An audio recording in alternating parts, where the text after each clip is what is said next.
Bonjour, ici Paul Touré, éditeur en contenu pour Moving On et Les Minutes. Je suis en présence de Xavier Titelman, ancien aviateur militaire et consultant en aéronautique pour CGI France. C'est ça. Bonjour. Bienvenue à Moving On, Merci bonjour. beaucoup.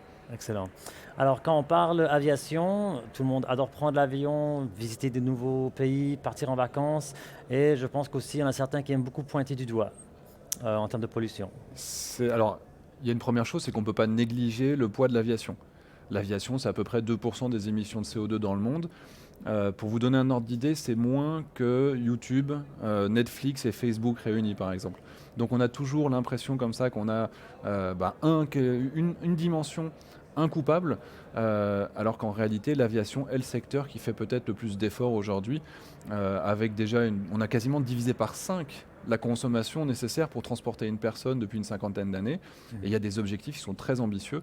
Par exemple, malgré la croissance qui est importante du trafic, avec un doublement tous les 15 ans, il y a un objectif de ne pas émettre 1 gramme de CO2 de plus à partir de 2020. Il y a un objectif de diviser par 2 la consommation de carburant et les émissions de CO2 à objectif 2050. Donc il y a des engagements très forts dans l'industrie. C'est la seule qui a pris ces engagements-là. Et c'est toujours un petit peu difficile de voir que finalement c'est celui en plus sur lequel on tape le plus dans les médias. Oui, je pense qu'on regarde l'avion, on voit le réacteur, on sait qu'il y a du carburant qui fait propulser cet engin et qu'on voit les lignes dans le ciel. Oui. Et on arrête la pensée ou la réflexion là et on ne se demande pas, bon en fait le problème, on pourrait dire c'est pas vraiment l'aviation, c'est le CO2. Alors, pointer du doigt, en plus aujourd'hui il y a des gens qui disent qu'il faut arrêter de voler. Non, il ne faut pas arrêter de voler, il faut arrêter d'émettre du CO2. C'est deux choses différentes. Absolument. Je reprends l'exemple d'Internet. Il faut imaginer en termes de consommation, quand on est 1 heure sur Netflix, c'est l'équivalent en consommation électrique de 150 heures de sèche-cheveux. C'est très important. Et évidemment, en plus, l'électricité qui est utilisée pour les grands acteurs du net, c'est celle qui est produite avec du charbon. Voilà. Donc c'est encore une fois les émissions très importantes parce qu'en plus, Internet a une croissance des émissions de CO2 de 9% par an. Très important. Alors que l'aviation, malgré sa croissance, reste flat. Voilà. Évidemment, l'aviation, ça se voit. C'est des consommations qui sont importantes. Oui. Mais déjà aujourd'hui, un Français moyen, je pense que c'est pareil dans tous les pays, consomme plus par sa consommation, son utilisation d'Internet que quand il prend l'avion. Bon, alors c'est bon de peu remettre les pendules à l'heure si on veut. Voilà. Un ordre d'idée, un dernier petit point, Bien si on veut sûr. comparer les industries. Si on parle de consommation en litres au 100 km, c'est comme ça qu'on calcule en France. Je sais qu'ici c'est des miles par gallon, etc. Bah, c'est métrique ici aussi. Métrique aussi, va Oui, très oui. bien. Un avion qui décolle de France aujourd'hui, d'Europe, la moyenne, on est à 3,3 litres au 100 km par passager. Alors qu'en général, en voiture, on a difficilement moins de 7 ou 8 litres. Donc il faut être vraiment 3 dans une voiture pour que ce soit plus écologique que d'avoir pris l'avion. Donc il faut avoir vraiment à l'esprit tout cet environnement, l'ensemble des différents facteurs. Est-ce qu'on va utiliser la clim? Est-ce qu'en plus, il y aura éventuellement des embouteillages? Ce qu'on ne pense pas également, c'est que parfois en voiture, on ne prend pas une ligne droite. Donc on réfléchit, quand on regarde la trajectoire, c'est pas exactement la même, alors que l'avion, lui, il est vraiment beaucoup plus optimisé. Voilà, on a vraiment, je pense qu'il faut faire connaître une réalité. L'aviation fait des efforts, et taper uniquement sur l'aviation et pas réfléchir à la globalité avec nos consommations de tous les jours, de se faire livrer des cartons à moitié vides. Les cartons vides, parce que ce qui sort des usines de Chine, 80% c'est de l'air et 20% c'est En l'iPad. effet. Si on arrêtait d'avoir du vide dans les cartons, c'est 600 millions de tonnes de CO2 économisées. L'aviation, c'est 1 milliard de tonnes par an. Voilà. Donc juste le vide dans les cartons, c'est 600 millions de tonnes. Donc il y a vraiment beaucoup d'efforts à faire dans beaucoup de domaines différents. Bon, en effet. Alors, on voit que si on a une perspective un peu plus globale ou holistique des émissions de CO2, on peut un peu voir plus clairement. Évidemment, je pense que pour continuer à minimiser les contributions de CO2 en aviation, une approche holistique, ce serait aussi la façon Global. de faire. Oui, tout à fait. Alors évidemment, on ne peut pas se contenter de dire on va améliorer le moteur. Mais il y a des choses à faire. Il y a de la technologie. Et alors là, on a des constructeurs qui sont extraordinaires, on a des fabricants de moteurs qui font des efforts et qui s'améliorent tous les ans. On a également une vision sur les opérations. Comment est-ce qu'on peut améliorer les opérations par les big data, par exemple? Il y a des révolutions qui sont en train d'arriver parce que maintenant, un avion qui vole, il va générer jusqu'à 500 gigaoctets de données par heure de vol. Donc c'est colossal. Sauf qu'en analysant tout ça, parce qu'il y a 2 degrés de plus que d'habitude de température. Si on rentre les volets de l'avion 4 secondes plus tard, on va économiser 2 kilos de carburant à tel et tel moment. Et on arrive comme ça, on a un champion qui s'appelle Transavia, c'est une compagnie aérienne française, qui s'est lancée dans les big data en 2015, qui arrive à sauver 120 kilos de carburant par vol, juste en faisant de l'exploitation de ces big data, de ces méga données. Donc on ne parle pas d'une révolution au niveau technique de l'appareil lui-même. Aucun changement faisable.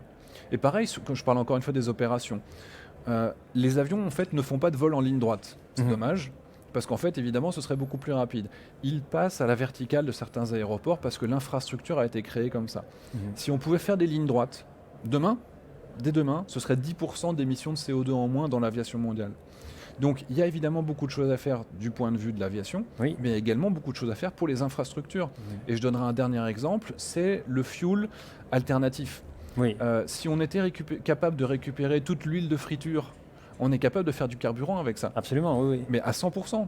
Et donc dès demain, on pourrait faire des vols qui sont 100% faits avec des déchets alimentaires.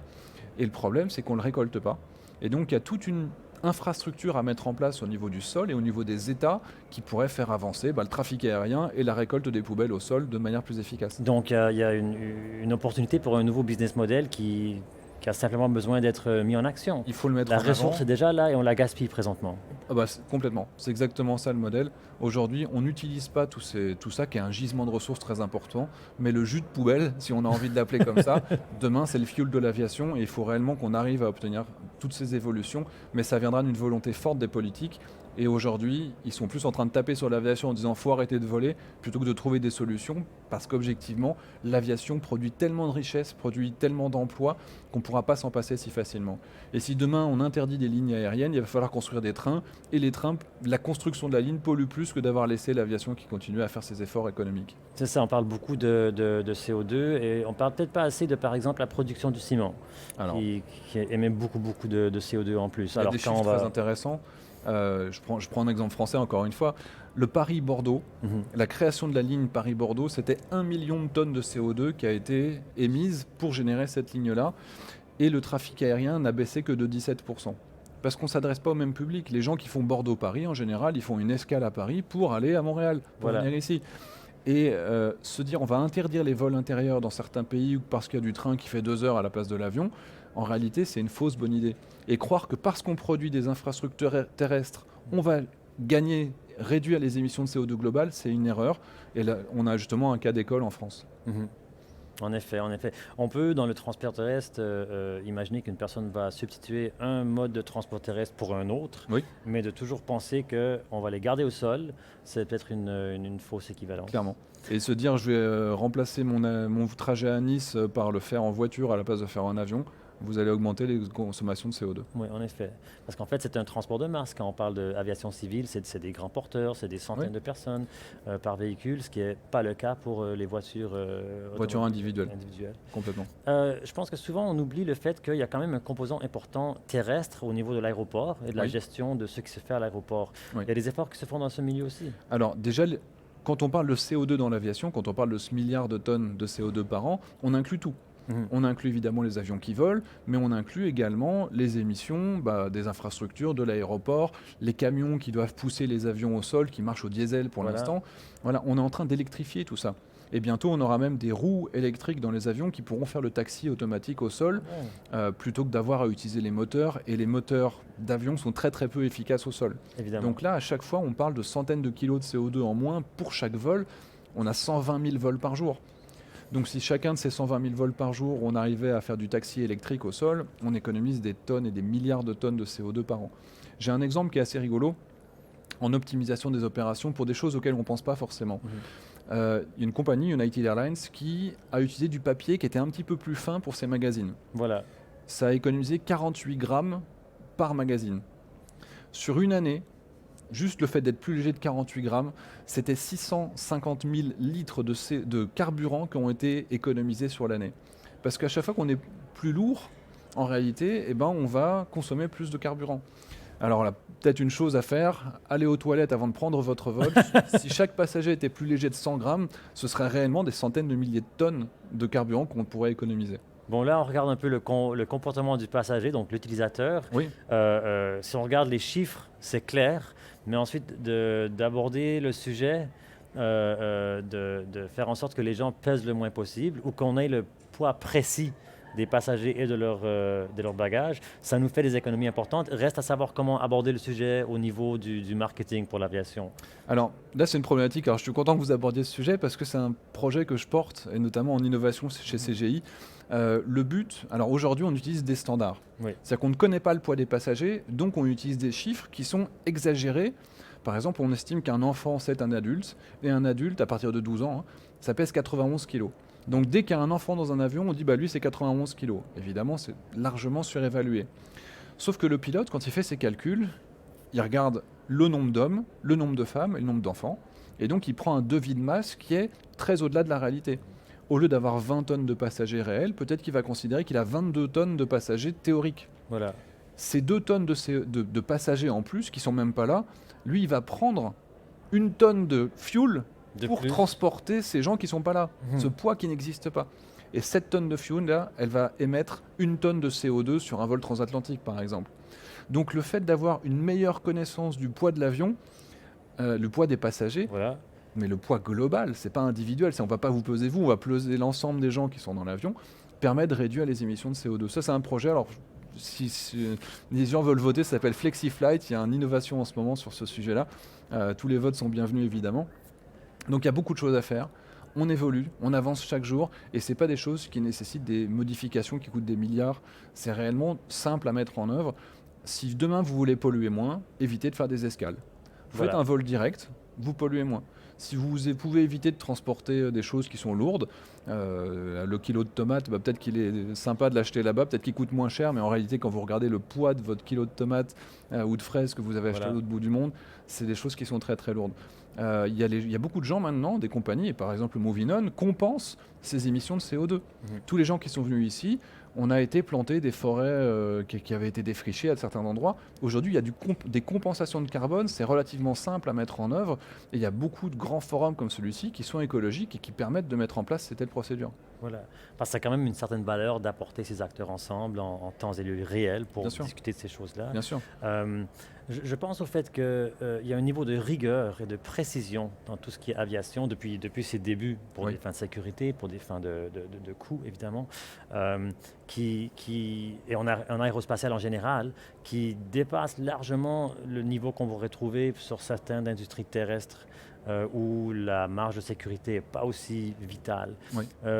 Penses-tu qu'il y a des pratiques de l'aviation qui pourraient être exportées au transport terrestre ou à la mobilité durable terrestre? Bien sûr. Alors là, justement, l'atelier qu'on vient de conduire était justement sur comment transposer, parce que l'aviation est très en avance. Voilà. On a divisé par 5 les émissions pour transporter une personne, alors que la voiture, c'est à peine divisé par 2 sur la même période. Par exemple, l'idée de considérer l'ensemble des avions comme une flotte globale, plutôt que chaque avion individuellement. Quand un avion rentre, par exemple, dans une zone de turbulence, il va devoir s'adapter. Il va devoir, par exemple, changer d'altitude, réduire sa vitesse. S'il le fait au moment où il a des turbulences, il le fait d'une manière assez rapide. S'il l'avait su avec quelques minutes de préavis, peut-être qu'il aurait pu changer d'altitude, réduire sa vitesse de manière un petit peu plus progressive. Et donc, aujourd'hui, si un avion peut, parce qu'il y a des communications satellites, avertir l'avion derrière lui qu'il a des turbulences, l'avion derrière lui va pouvoir s'adapter. Et ce concept de flotte, est-ce qu'aujourd'hui, on a Waze qui nous dit, Google Maps qui nous dit bientôt on a des embouteillages, on roule quand même à 100 km/h jusqu'à presque pour arriver à l'embouteillage. Si on pouvait être intelligent ou si notre voiture pouvait nous conseiller de rouler un peu plus lentement, ça ferait également des réductions des émissions de CO2 pour le transport terrestre. Il y a plein de bonnes idées comme ça qu'on peut appliquer au sol. Donc c'est une question d'essayer de regrouper, faire un bouquet de fleurs, si on veut, un bouquet d'idées. Exactement. Pour pouvoir attaquer le problème de toutes les manières possibles. C'est ça. Pour en arriver au résultat le plus rapidement. Et il y a des milliers de bonnes idées qui viennent de tous les... Il faut vraiment s'enrichir les uns des autres et c'est vraiment l'objectif aussi au Movinon. C'est vraiment passionnant. Alors c'est un débat très fructifiant, je pourrais dire. Xavier, je te remercie beaucoup de ton temps ici. Merci beaucoup. À la prochaine édition de Movinon. J'espère, à l'année prochaine. C'est bien. Merci.